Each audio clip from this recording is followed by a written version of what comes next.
வணக்கங்க. நான் Thiruvengadam Sri Babaji tourist services Chennai. நாங்கள் ஒரு 90 பேர் காசி யாத்ரா, அதாவது காசி, அலகாபாத், கயா, புத்கயா இந்த ப்ரோக்ராமுக்கு நாங்கள் வந்திருக்கோம்.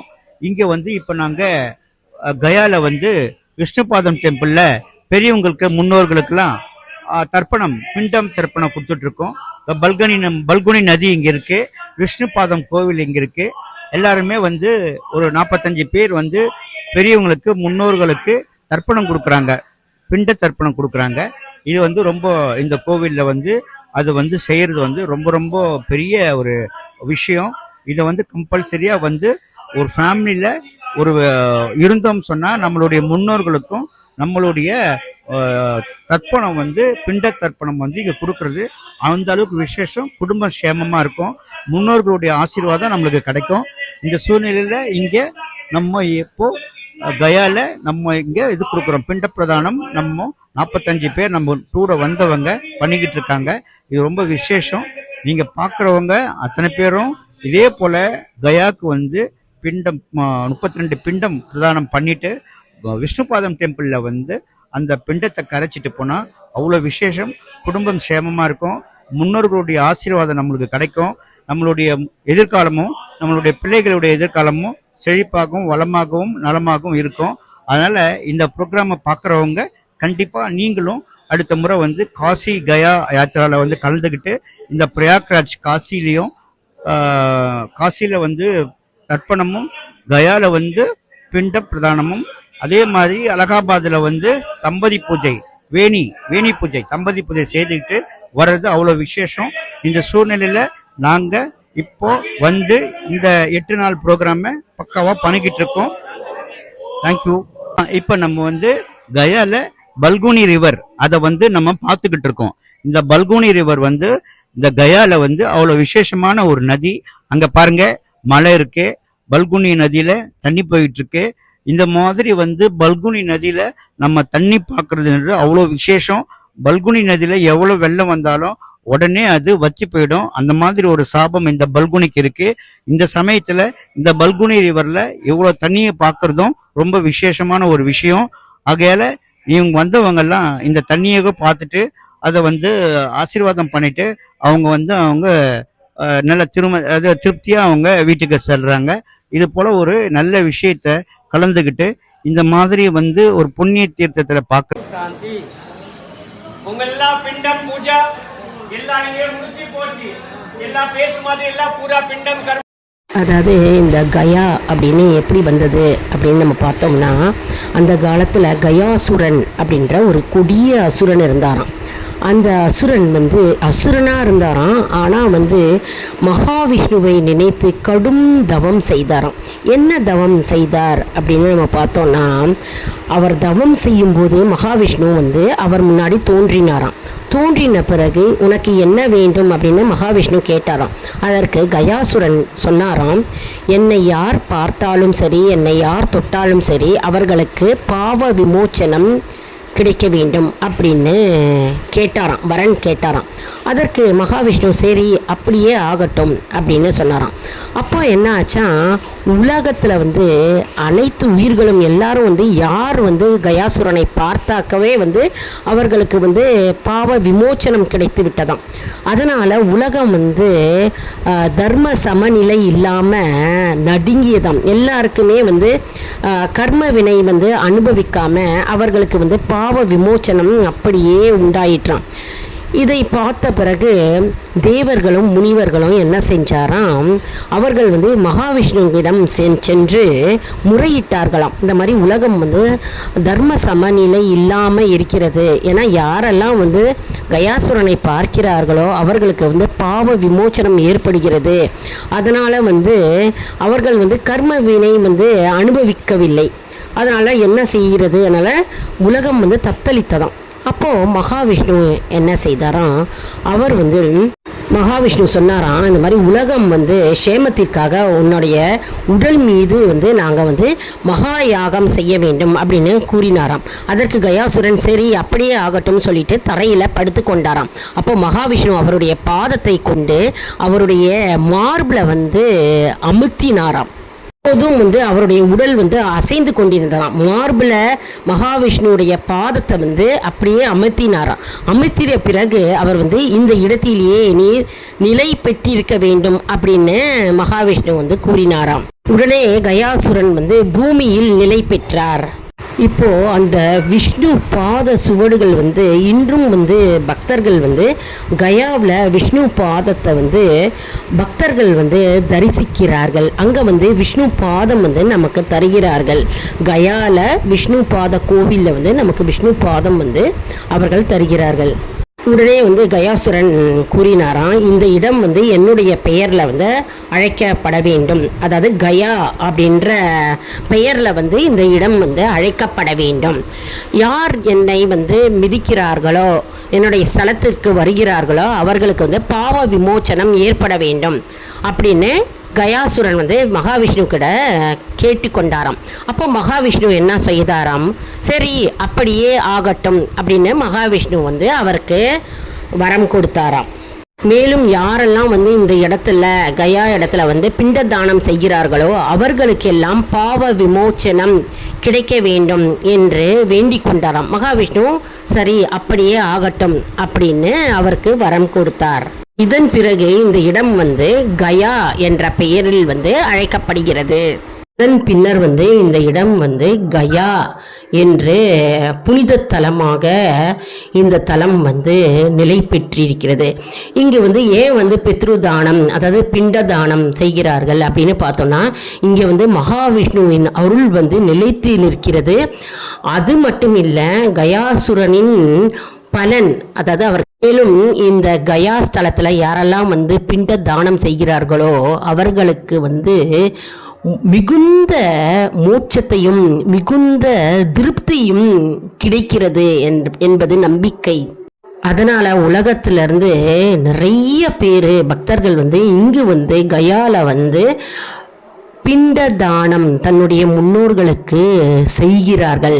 இங்கு வந்து கண்டிப்பாக அந்த ஆன்மாக்களுக்கு வந்து சாந்தி அடைகிறது, ஆன்மா வந்து திருப்தி அடைகிறது. மற்றும் ஆன்மாவுக்கு வந்து அவர்களுக்கு பிண்ட தானம் கொடுப்பதால் அவர்களுக்கு திருப்தியும் மற்றும் அவர்களுக்கு மோட்சத்தையும் கிடைக்கிறது. அவ்வளவு அற்புதமான கயா புண்ணிய ஸ்தலமாக கயா திகழ்கிறது. யாரெல்லாம் வந்து காசிக்கு கயாக்கு வரலையோ கண்டிப்பாக இந்த இடத்துல வாழ்க்கையில் ஒரு முறையாவது வந்து பிண்ட தானம் தன்னுடைய முன்னோர்களுக்கு கண்டிப்பாக செய்யுங்கள். செஞ்சால் அவர்களுடைய ஆன்மா சாந்தி அடையும், கண்டிப்பாக சாந்தி அடையும் தான் வந்து நம்ம வரலாறு இப்போ நம்ம பார்த்துருக்கோம். கயாவுடைய முக்கிய ஸ்தலங்கள் அப்படின்னு பார்த்தோம்னா பல்குனி நதி வந்து அதை சாட்சியாக வைத்து வந்து பிண்ட தானம் செய்கிறார்கள். அப்புறம் வந்து மகாவிஷ்ணுவுடைய திருவடி சுவடு இருந்த இடம் இது. மகாவிஷ்ணுவின் அருள் இங்கு பரிபூர்ணமாக கிடைக்கும் மகாவிஷ்ணு கோவில் இருக்கிறது. மேலும் இங்கே பார்த்தோம்னா அக்ஷயவத் என்கின்ற ஆலமரம் இருக்கிறது. இந்த ஆலமரம் வந்து சீதாதேவிக்கு உண்மையான சாட்சி சொன்ன மரமாக திகழ்கிறது. இது என்றும் அழியாத ஒரு ஆலமரம் ஆக திகழ்கிறது. இந்த ஆலமரத்தை வந்து 3 தடவை வந்து சுற்ற சொல்கிறார்கள். 3 தடவை சுற்றி நம்ம வலம் வர வேண்டும். மேலும் இங்கே பார்த்தோம்னா மங்கள கௌரி அம்மன் கோவில் இருக்கிறது. 18 சக்தி பீடங்களில் ஒன்றாக இந்த கோவில் திகழ்கிறது. அதெல்லாம் வந்து வீடியோ எடுக்கக்கூடாதுன்னாங்க, அதனால் வீடியோ எடுக்கலைங்க. இப்போ வந்து ராமாயணத்துடன் தொடர்பு பார்க்கலாம். அதாவது ராமர் வந்து ராவணனை வந்து வென்று அயோத்திக்கு வந்தாராம். அயோத்திக்கு வந்த உடனே ராமர், லக்ஷ்மணர், சீத்தை 3 பேரும் வந்து தந்தை தசரதற்கு வந்து பிண்ட தானம் செய்வதற்கு இந்த கயாக்கு வந்தாராம். வரும்போது அவர்கள் இருவரும் அதாவது ராமரும் லக்ஷ்மணரும் வந்து பொருட்களை தேடி சென்றாராம். பிண்டதானம் செய்யணும் இல்லையா, அதற்கு வந்து பொருட்களை தேடி சென்றாராம். அப்போது வந்து சீதாதேவி முன்னாடி வந்து தசரத மன்னர் வந்து அவர் முன்னாடி சீதாதேவி முன்னாடி தோன்றினாராம். அவருடைய ஆத்மா வந்து தோன்றி என்ன கூறியதாம் வந்து, எனக்கு இப்போதே வந்து உடனடியாக பிண்டம் வேண்டும், பிண்ட தானம் வேண்டும் அப்படின்னு சீதாதேவி கிட்ட தசரதர் வந்து ஆத்மா வந்து கேட்டதாம். அப்போது வந்து சீதாதேவி வந்து பல்குனி நதி அங்கே ஓடிட்டுருக்கு. அந்த பல்குனி நதி மணலில் வந்து பிண்டமாக பிடித்து வந்து அந்த பிண்டத்தை வந்து தசரதருக்கு கொடுத்தாராம்.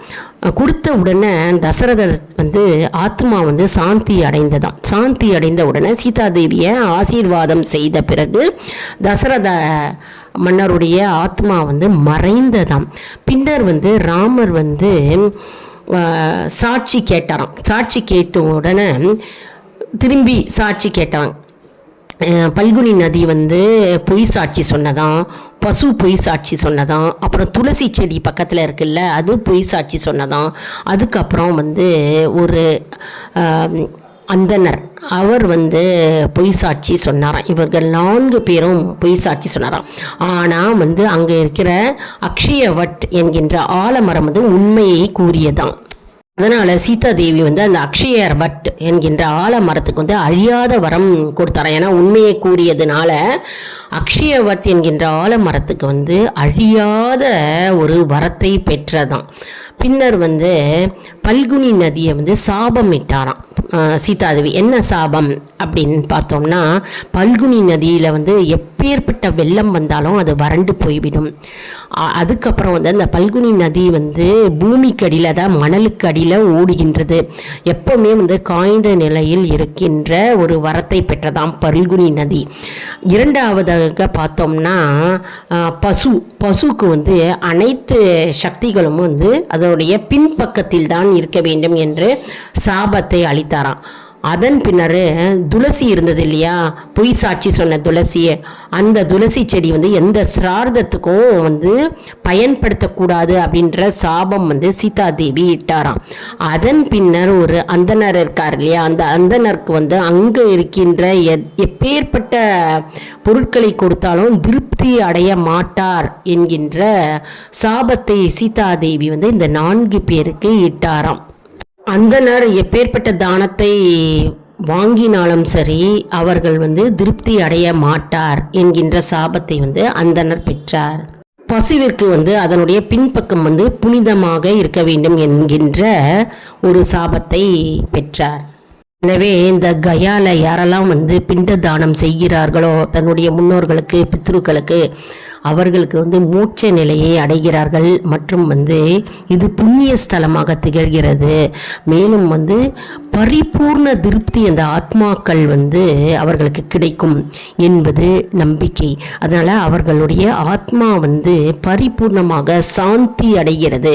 அதனால் கயாவுக்கு வந்து நிறைய உலகத்தில் இருக்கும் நிறைய பக்தர்கள் வந்து இங்கு வந்து பிண்ட தானம் தன்னுடைய முன்னோர்களுக்கு கொடுக்கிறார்கள். அதனால் தன்னுடைய வம்சாவழி வருகின்ற அனைத்து முன்னோர்கள் வந்து அவர்களுடைய ஆன்மா சாந்தி அடைந்து திருப்தி அடைகிறது இந்த கயா ஸ்தலத்திற்கு வந்தாலே. அதனால் கயா சிறப்பு அப்படின்னு சொன்னால் நம்ம வந்து அவ்வளவு அற்புதம். இங்கே வந்து நம்ம கயா வந்து வரலாறு நம்ம கேட்டிருக்கோம். இப்போது சீதாதேவி வந்து யாருக்கெல்லாம் சாபம் கொடுத்திருக்கிறார் என்பதையும் நம்ம கேட்டு தெரிஞ்சிருக்கிட்டோம் இல்லையா. அதெல்லாம் அற்புதமான புண்ணிய ஸ்தலம் இந்த கயா. அதனால் நீங்களும் வந்து வாழ்க்கையில் ஒரு முறையாவது இந்த கயாவுக்கு வந்து உங்களுடைய முன்னோர்களுக்கு வந்து பிண்ட தானம் செய்யுங்கள். இங்கு வந்தாலே வந்து அத்தனை ஆத்மாக்களுக்கு சாந்தி அடையும்.